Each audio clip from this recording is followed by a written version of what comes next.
গুনাহগারগুলো আমার পেটে দাও, আমার পেটে বড় ক্ষুধা, সহ্য করতে পারি না। আল্লাহ বলবেন, ও ফেরেশতারা, জাহান্নামের গলায় 70,000 শিকল লাগাইয়া পেছনে টেনে ধর, যদি সামনে আগে আমি বিচার শেষ করতে পারবো না। ওদিকে আমার আল্লাহ বিচার শুরু করার আগে কঠিন এক হুঙ্কার দিবেন, লিমানিল মুলকুল ইয়াউম লিল্লাহিল ওয়াহিদিল কাহ্হার। মদিনার নবী বলেন, আয়েশা, এমত অবস্থায় সূর্যের গরমে জমিনটা হয়ে যাবে তামা, জাহান্নামের আওয়াজ, অপরদিকে আবার আল্লাহ পাকের কুদরতের রাগান্বিত আওয়াজ। এই অবস্থায় নবীরা পর্যন্ত গুনাহ নাই, তারাও নাফসি নাফসি বলে কান্না শুরু করবেন আর বলবেন, আল্লাহ আমাকে বাঁচান। উম্মতের কথা কোনো নবীর মনেই থাকবে না, নিজেকে বাঁচানোর জন্য কানবেন।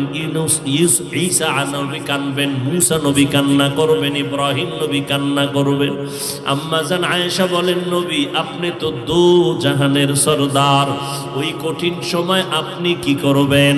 নবী বলেন, আয়েশা, ওই সময় আমি নফসি নফসি বলে কাঁদবো না, আমি আমার উম্মতের জন্য মাকামে মাহমুদ সিজদায় পড়ে কাঁদবো আর বলবো, আল্লাহ আমার উম্মত গুলো বাঁচাও, আমার একটা উম্মত যেন জাহান্নামে না যায়।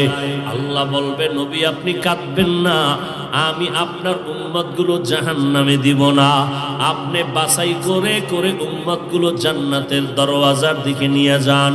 আম্মা জানকে নবী বলেন, আমি বাছাই করে উম্মত গুলো জান্নাতের দিকে নিব। আম্মা জান বলেন, কোটি সহস্র কোটি মানুষের মধ্যে চিনবেন কিভাবে আপনার উম্মত কারা?